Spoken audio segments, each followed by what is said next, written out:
I found out my husband was cheating on a Tuesday morning. Not a dramatic Friday night with stormy weather. Not a Sunday when the world feels still enough for life-altering revelations. Just an ordinary Tuesday when I was supposed to be planning dinner and sorting laundry. Daniel had left his phone on the bathroom counter while he showered. It buzzed once, twice, and then a third time in rapid succession. I wasn't the snooping type. I'd never checked his messages in our 12 years of marriage. But something about the persistence of those notifications made my hand reach for the device before my brain could object. Her name was Rachel. The messages were nothing if not explicit. Last night was amazing. I can't stop thinking about you. When can I see you again? Each one punctuated with heart emojis that felt like tiny daggers in my chest. The timestamps showed months of conversations, stolen moments, plans made while I thought he was working late. I set the phone down exactly where I'd found it and walked into our bedroom. I could still hear the shower running. Daniel humming some upbeat song I didn't recognize. How strange that he could be so happy while my world was collapsing. I sat on the edge of our bed, the same bed where we'd made love 2 nights ago, where he'd held me and whispered he loved me. Had he been thinking of her then? When Daniel emerged from the bathroom, a towel wrapped around his waist and water droplets still clinging to his shoulders, I was sitting there perfectly still, my hands folded in my lap. "Morning, Ellie," he said with that easy smile. "You okay? You look pale." "Who's Rachel?" I asked. My voice didn't shake. It sounded foreign to my ears. Too calm, too controlled. His face changed so quickly it would have been comical in any other circumstance. First confusion, then recognition, followed by panic, and finally, resignation. He didn't even try to deny it. "Ellie, I can explain," he started, but I cut him off with a raised hand. "How long?" 6 months, he admitted. "It's not what you think." But it was exactly what I thought. Rachel was younger. Of course she was. She worked at his office. They had gotten close during a project. One thing led to another. The same pathetic story told by unfaithful husbands since the beginning of time. I walked out of our bedroom while he was still talking, still making excuses. I went to the kitchen and made coffee, measuring the grounds with the same precision I always did, waiting for the water to boil with the same patience. My body was on autopilot while my mind raced through every moment of the past 6 months, recalibrating memories with this new information. The weekend trip he took for work, the late nights, the sudden interest in his appearance, the unexplained charges on our credit card that he dismissed as business expenses. How had I been so blind? When the coffee was ready, I poured myself a cup and sat at our kitchen table. Daniel appeared, dressed now, his face a mask of contrition. "Say something, please," he begged. I took a sip of my coffee. It was too hot and burned my tongue, but I welcomed the pain. It was real, tangible, unlike the surreal conversation we were having. "I think you should leave," I said finally. "Not forever. Just for now. I need to think." He nodded, grabbed his keys, and hesitated at the door. "I do love you, Ellie. This was a mistake." I didn't respond. After he left, I sat at that table until my coffee went cold, staring at the life we'd built together. The photos on the fridge, the calendar marking our upcoming anniversary, the silly magnet collection we'd started on our honeymoon. Everything looked the same, yet nothing was. Betrayal has a way of rewriting your entire history, making you question not just the present moment, but every memory you thought was sacred. The house felt different after Daniel left.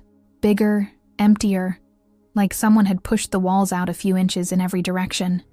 I walked through each room that evening, touching surfaces that had become unfamiliar overnight.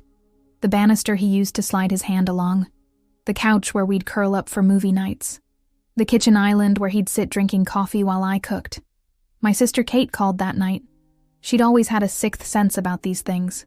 "You don't sound right," she said immediately. "What happened?" I told her everything in bullet points, as if I were presenting a business report rather than the collapse of my marriage. When I finished, the line went quiet for so long I thought we'd been disconnected. "I'm coming over," she finally said. "You live 3 states away. I'll be there tomorrow." She arrived exactly as promised, bursting through my front door with a suitcase and a determined expression. Kate had always been the fixer in the family, the one who charged head first into other people's messes. She pulled me into a hug so tight I could barely breathe, and something inside me cracked. I cried for the first time since discovering the messages, sobbing into her shoulder until her blouse was soaked. "He called me," Kate said later as we sat at my kitchen table, drinking wine straight from the bottle. "Wanted to know if I'd talk to you." I stiffened. "What did you tell him?" "To go to hell, obviously." She took another swig. "He's staying at the Marriott downtown. Said he wants to talk when you're ready." I wasn't ready. Not that night, nor the next day. Kate stayed, working remotely from my living room, intercepting Daniel's calls and organizing meals that I barely touched. She was a force of nature, cleaning my house, sorting through mail, making sure I showered and changed clothes. But she couldn't fix the hollow feeling that had taken up residence in my chest. On the third day, I went back to work. My colleagues noticed something was off, but I deflected their concerns with practiced smiles and vague explanations about not feeling well. I sat through meetings, responded to emails, and pretended that my life wasn't in free fall. It was almost convincing. That evening, I found myself parked outside our favorite restaurant, Daniel's and mine. Through the window, I could see couples leaning toward each other across tables, laughing, sharing food, existing in that bubble of togetherness I'd taken for granted. Had he brought her here? Had they sat at our usual table by the window? Had the waitstaff who knew us as Mr. and Mrs. Wilson served them, noticing she wasn't me but saying nothing? My phone lit up with a text from Daniel. "I miss you. Please talk to me." I started the car and drove home without responding. Kate was waiting up, pretending to watch a movie, but really just monitoring the door. She took one look at me and reached for the wine. "I saw his car outside the house earlier," she admitted, pouring me a glass. "He didn't come to the door, just sat there for about 20 minutes, then left." "What does he want from me?" I asked, not really expecting an answer. "Forgiveness," Kate said bluntly. "Absolution. He wants you to tell him he's not a bad person so he can sleep at night." "And what do I want?" Kate looked at me with sad eyes. "That's what you need to figure out, Ellie." That night, I dreamed of Daniel and me dancing at our wedding. In the dream, I could see Rachel standing at the edge of the dance floor, watching us with a smile that said she knew something I didn't. I woke up with tears on my face. The next morning, Kate had to leave. Work emergency. Couldn't be helped. I hugged her goodbye and promised I'd be okay. As her car disappeared down the street, I felt a strange sense of relief. I loved my sister, but her presence had been a buffer, keeping reality at bay. Now I had to face it. I picked up my phone and texted Daniel. "I'll meet you tomorrow. Neutral ground, the park by the lake at noon." His response came instantly. "I'll be there." "Thank you." I put the phone down and wrapped my arms around myself, trying to hold together the pieces of the woman I used to be, wondering if she still existed at all. The park was busy for a weekday. Mothers pushing strollers, elderly couples on benches, joggers circling the lake. I chose a spot far from the playground, where the ambient noise of children would be replaced by the gentle lapping of water against the shore. I didn't want joy or innocence as the backdrop to this conversation. I saw Daniel before he saw me. He was walking with his hands in his pockets, shoulders hunched forward like he was bracing against a strong wind. He'd lost weight in the week we'd been apart. The realization annoyed me. He didn't get to be the one who suffered. "Ellie," he said when he reached me, my name a sigh of relief on his lips. He moved as if to hug me, but I took a step back, and he dropped his arms to his sides. "Thank you for meeting me." I nodded, not trusting my voice yet. We sat on a bench facing the water, leaving enough space between us for another person. The irony wasn't lost on me. "I ended it with Rachel," he said, after a moment of uncomfortable silence. "The day you found out, it's over." "Congratulations," I replied, the word sharp with sarcasm. "Would you like a medal?" He winced. "I deserve that. You deserve a lot worse." A duck landed on the water in front of us, creating ripples that expanded outward until they disappeared. I focused on those circles rather than looking at my husband. "I made a terrible mistake," Daniel continued. "The worst mistake of my life. But it didn't mean anything." "Don't," I cut him off, finally turning to face him. "Don't you dare say it didn't mean anything. It meant enough for you to risk our marriage, our home, our entire life together. It meant enough for you to lie to my face for months. It meant something, Daniel. Just not to me." His eyes filled with tears. Once that sight would have broken my heart. Now it just fueled my anger. Why her? I asked, the question that had been burning inside me since that Tuesday morning. What did she give you that I couldn't? Daniel looked down at his hands. It wasn't about you, Ellie. You have to believe that. That's not an answer. He sighed deeply. She made me feel important, admired. Things had been so routine between us. And suddenly there was this person who hung on my every word, who looked at me like I was exceptional. And I didn't? My voice cracked. After 12 years, after everything we've been through together, you needed validation from a stranger? You're successful, Ellie. You've always been the star. At work, with our friends, with my family. Everyone loves you. Everyone admires you. Sometimes I felt like your accessory. Rachel made me feel like the main character for once. I laughed bitterly. So this is my fault? I was too successful, too well-liked? Should I have dimmed my light to make you shine brighter? No, that's not what I... Did you ever think about talking to me? Did it occur to you even once to tell me you were feeling insecure instead of screwing someone else? A couple walking by glanced at us, and I realized I'd raised my voice. I took a deep breath, trying to regain control. I want to fix this, Daniel said, reaching for my hand. I let him take it, feeling nothing but the physical warmth of his skin. I love you, Ellie. I never stopped loving you. Please give me another chance. I looked at our joined hands, remembering all the times they had brought me comfort. When my father died, when we lost our first pregnancy, when I was passed over for promotion. This man had been my rock, my safe harbor, and he had also been my betrayer. I don't know if I can, I admitted, finally voicing the truth I'd been avoiding. I don't know if what's broken can be repaired. We can try therapy, he suggested desperately. Couples counseling. I'll do whatever it takes. A part of me wanted to say yes, to grab onto the familiar, to retreat to what was safe and known. But another part, a stronger part, recoiled at the thought of trying to rebuild on a foundation so thoroughly cracked. I need more time, I said, pulling my hand away.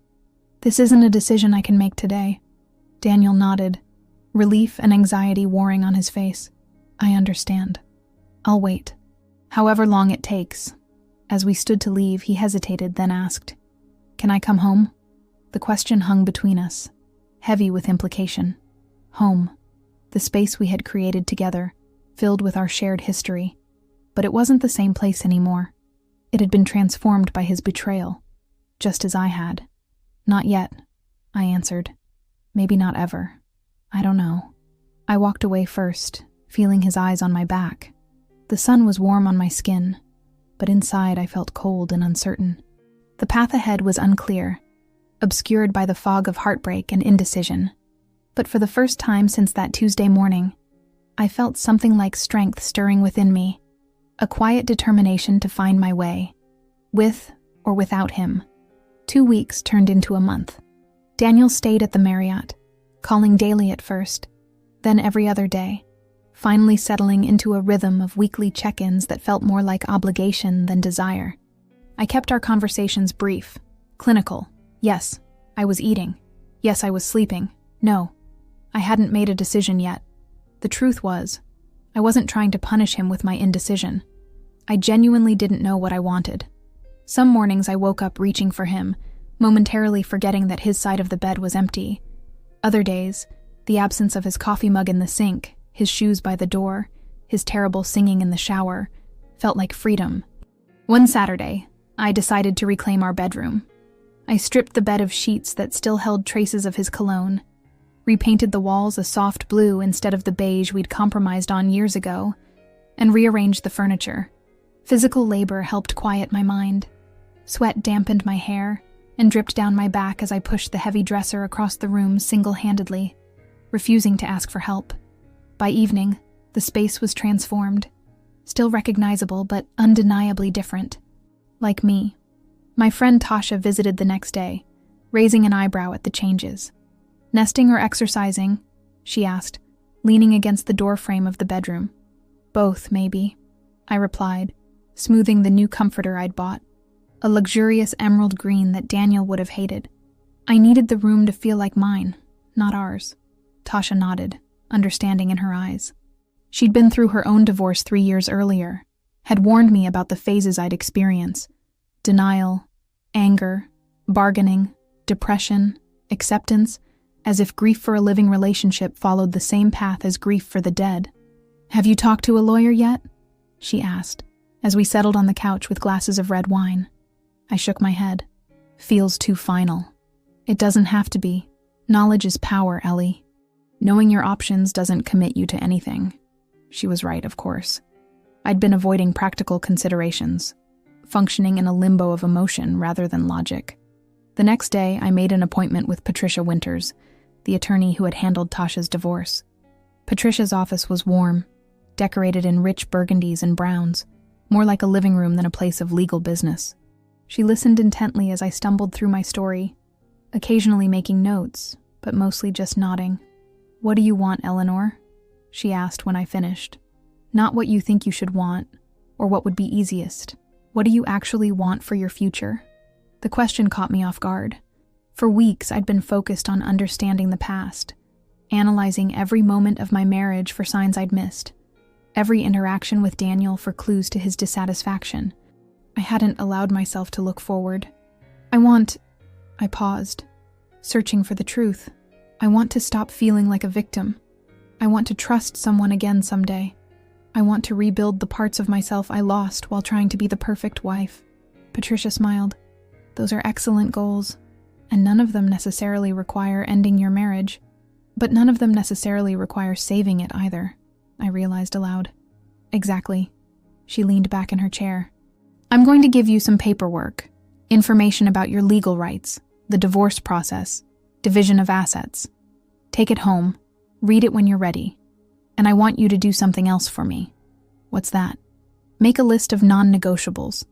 The things you absolutely must have to stay in this marriage, and the boundaries you won't compromise on. Be ruthless about it." That night, I sat at my kitchen table with a blank notebook. The non-negotiables came easily: complete transparency, couples therapy, access to his phone and email until trust was rebuilt. But as I wrote, another list formed in my mind. The things I wanted regardless of whether Daniel and I reconciled: career advancement without guilt, friends of my own, time alone without explanation or apology. The realization was startling. I'd been compromising my independence long before Rachel entered the picture. I called my boss the next morning and accepted the promotion I'd been hesitating on for months, afraid it would require too much travel, too many late nights away from home. Daniel's betrayal had inadvertently given me permission to prioritize myself. There was a certain bitter irony to that gift. That evening, I opened a bottle of expensive champagne I'd been saving for a special occasion. I stood in my newly painted bedroom, glass in hand, and made a silent toast to the woman I was becoming. Stronger, clearer, unafraid of empty spaces and the echoing sound of her own voice. I saw her completely by accident, downtown, on a Tuesday afternoon, exactly 6 weeks after the Tuesday that had changed everything. I was leaving a lunch meeting, feeling confident after closing a deal I'd been working on for months. The promotion had energized me, given me something to focus on beyond the wreckage of my personal life. She was coming out of a boutique across the street, shopping bags dangling from one arm, phone pressed to her ear. I recognized her immediately, though we'd never met. I'd seen her face in the profile picture that appeared beside her messages on Daniel's phone. Rachel. She was younger than me, but not dramatically so. Perhaps 30 to my 38. Pretty in a conventional way, with straight blonde hair and the kind of figure that looked effortless, but probably required significant gym time. Nothing remarkable. Nothing worth destroying a marriage for.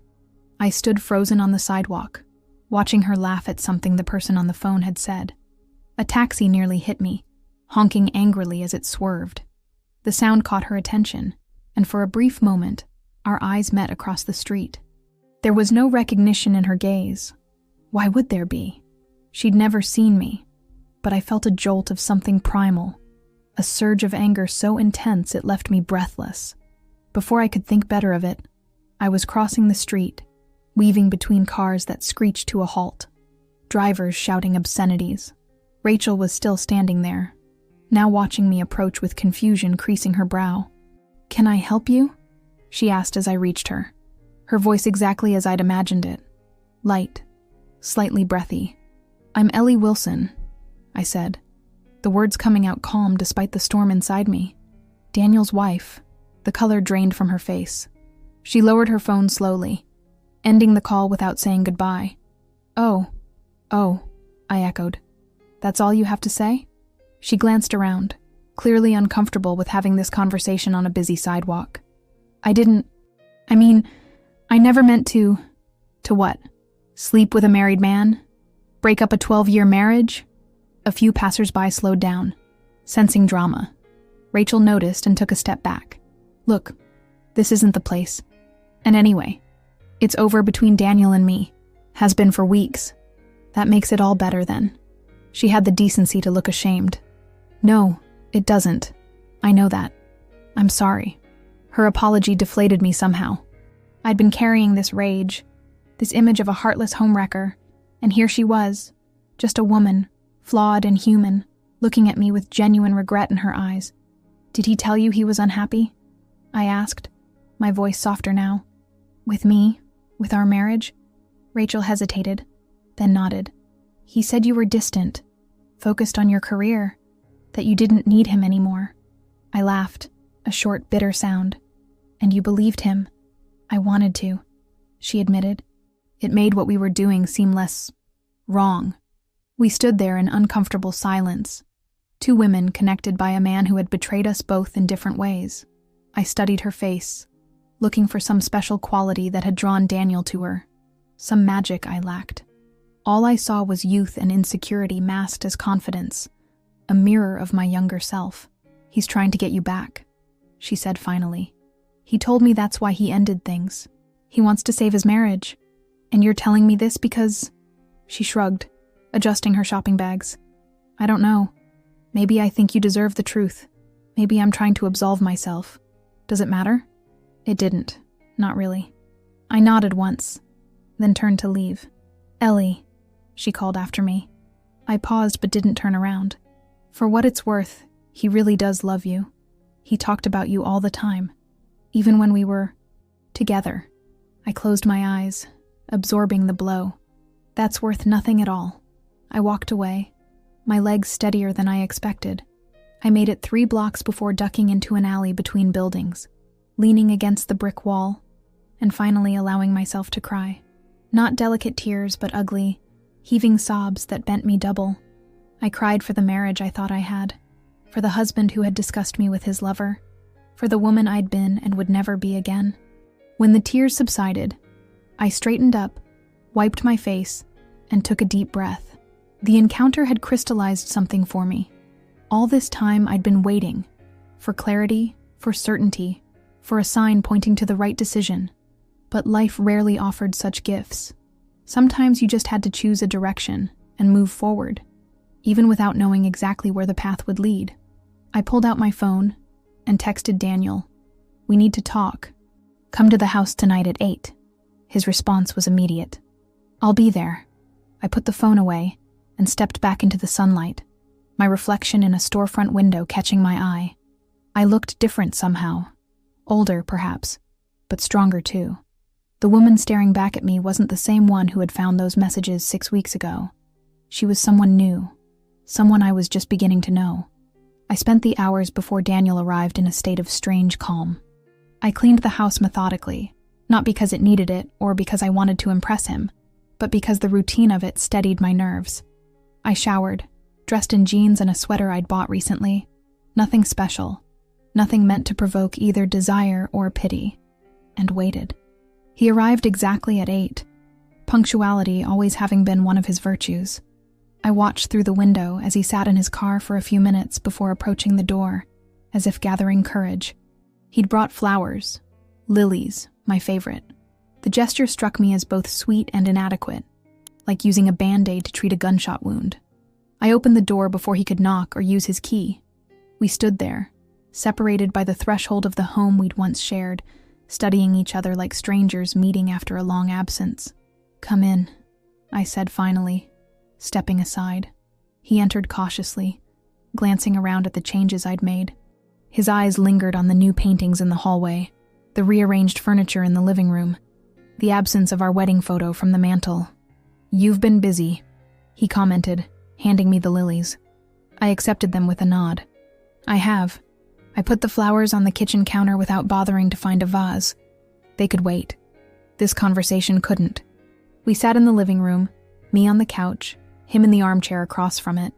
The same positions we'd occupied during countless discussions about bills, vacation plans, his mother's health issues. The familiarity of it felt wrong somehow, too normal for the weight of what we needed to discuss. "I ran into Rachel today," I said, deciding to dive straight in. Daniel flinched, his hands gripping the arms of the chair. "Ellie, No, let me finish. I need to say this." I took a deep breath. Seeing her made me realize something. I've been stuck in this limbo, trying to decide whether our marriage is worth saving, whether you deserve a second chance. But that's the wrong question entirely. He frowned, confusion evident on his face. "What's the right question? What do I want? What kind of life do I want to build? Who do I want to be?" I leaned forward. "You betrayed me, Daniel. You broke our vows. You lied to my face for months.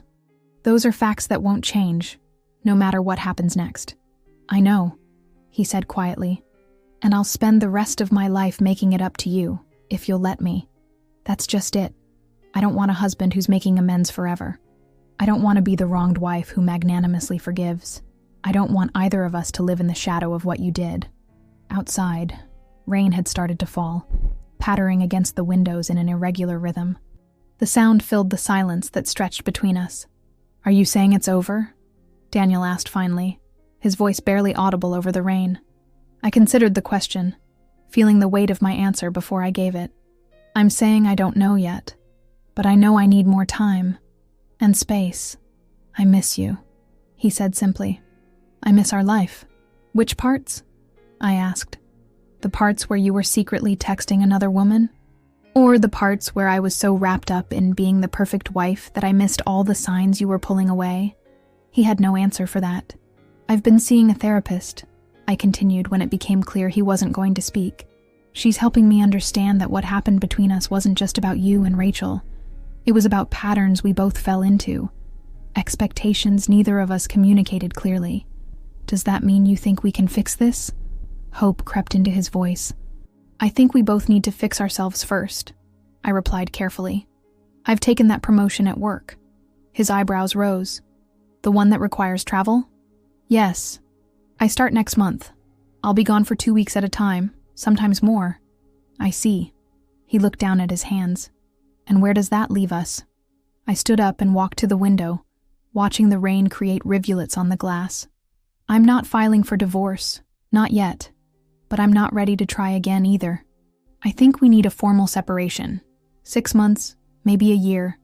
Both of us in therapy, individually, and maybe eventually together." "A year is a long time," he said, coming to stand beside me at the window. "Is it? Compared to the 12 years we've been married? Compared to the lifetime we thought we'd have together?" He didn't respond, but I felt him watching me in the dim light, his gaze a tangible weight on my skin. "I love you, Ellie," he said finally. "Despite everything, despite how badly I've hurt you, that hasn't changed." "I believe you," I replied, and I did. Love had never been our problem. It was everything else. Trust, communication, honesty, respect, that had crumbled. We stood side by side as the rain intensified, neither touching nor speaking. There was a strange intimacy to the moment, a shared acknowledgement of all we'd lost and all that remained uncertain. After a while, he turned to me. "May I kiss you goodnight?" he asked, his voice catching on the question. I nodded, and he leaned in, pressing his lips gently to my cheek. The familiar scent of him, sandalwood and mint, brought a rush of memories. Our first date, our wedding day, lazy Sunday mornings, and quiet evenings by the fire. For a moment, I let myself remember what it had been like to love him without reservation, without the specter of betrayal between us. "Good night, Daniel," I said softly, stepping back. "I'll call you next week." He nodded, understanding the dismissal. At the door, he paused. "For what it's worth, I'm proud of you. For the promotion, for how you've handled all of this. You're extraordinary, Ellie. I should have told you that more often. After he left, I returned to the window, watching his car disappear into the rainy night. The house felt empty again, but not in the hollow way it had when he first moved out. This emptiness felt more like potential, space waiting to be filled with whatever I chose to put there. My future, undecided, but undeniably mine.